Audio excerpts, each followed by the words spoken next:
Calypso is a character from PJO, Heroes of Olympus, and the Trials of Apollo series by Rick Riordan. One of Calypso's most recent appearances in the books is her relationship with the demigod son of Hephaestus named Leo Valdez. As I mentioned in my video of why I think Leo doesn't need a love interest, Leo and Calypso's relationship is far from the perfect romance. Their relationship had a forced beginning, and they ultimately didn't work out together, as seen when they took a break from each other in the Tower of Nero. With this fate brought in their relationship, it made me wonder if both of them should have just remained single, which is why I made Leo's video from last time. And now I try to look at it in Calypso's perspective, and an idea just dawned on me. What if Calypso joined the Hunters of Artemis? The Hunters of Artemis are a group of maidens who swore loyalty to the goddess of the moon, Artemis.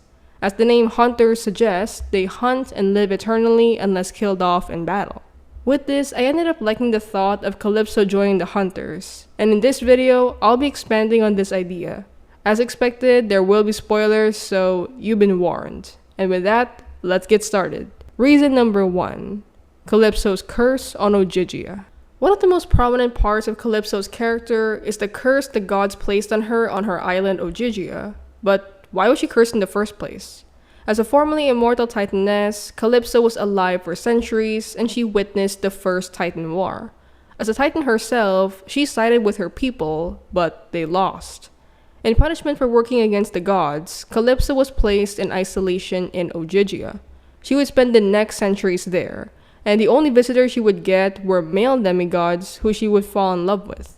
The horrible thing about this was that these demigods would always leave her. This happened when she was visited by the demigod Odysseus and a lot of others, and one of them was the demigod Percy Jackson. Percy promised Calypso that he'd get her out of Ogygia in the Battle of the Labyrinth, and in the next book, he made the gods swear to do it. This was no use though, as the gods didn't fulfill this promise, and it made Calypso bitter towards her new visitors. I stated this as one of the reasons for this video because this background on Calypso's character just shapes who she would be in the future. This repetitive abandonment by people she loved was a trend that would continue and make her bitter for centuries. So it gives Calypso a bit more reasoning as to why she got mad at Leo when Leo landed on her island, and it inevitably prompted their arguments. Which brings us to reason number 2. Leo and Calypso don't work as a couple. I've already explained this in my video of why Leo Valdez doesn't need a love interest, but for the sake of this video, I'll be going through it again. Leo and Calypso's relationship started around the House of Hades when Leo accidentally landed on Ogygia, or Calypso's island.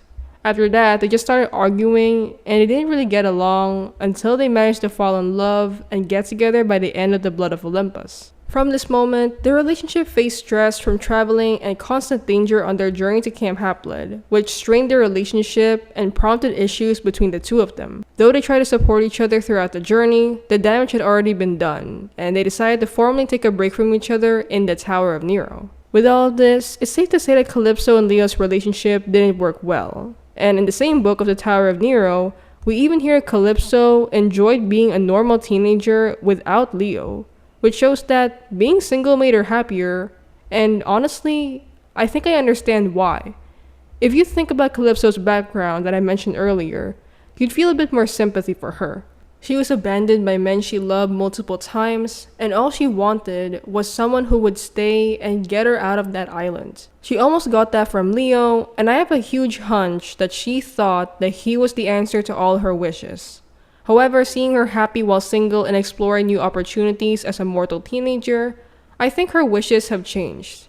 All her life, she wanted freedom, and I bet this overpowered her wanting for a romantic partner, which is why she agreed to break up with Leo. That's what she got in the Tower of Nero, and added to this journey of personal growth and exploration, she could get the support she needs and deserves by joining a group of people who would ultimately help her for the better.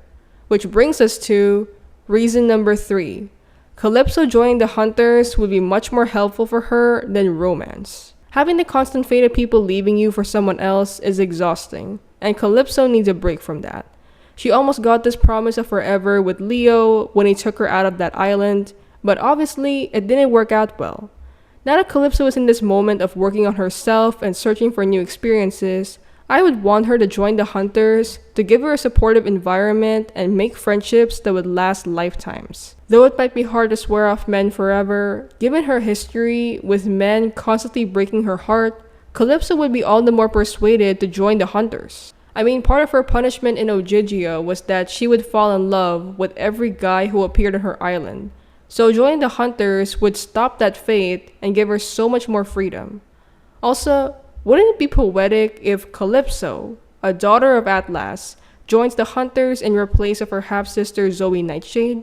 Zoe was the former lieutenant of the Hunters of Artemis, and she sacrificed herself in the Titan's curse. With this fate brought on her sister, it would have been great to see Calypso fill in the hole that Zoe left in the Hunters, and it would be a cool homage to her late sister. So at this point, let's summarize Calypso's character. Calypso has been through a lot, from being stuck on Ogygia to dealing with a string of heartbreaks topped off by years of isolation. Though her relationship with Leo could have been a promising experience for her, it ultimately didn't work out due to the stress and issues they faced, which led to their inevitable break from each other. From this breakup, Calypso had started to explore and live her life, which is something she never got to experience despite her immortal years. Seeing her happier and more independent made me think that she'd be way better off joining the Hunters of Artemis. They'd give her the support and lasting friendships that she deserves. Plus, it'd be a nice nod to her sister Zoe Nightshade. So, how about you? What do you think of Calypso joining the Hunters? Let me know in the comments down below.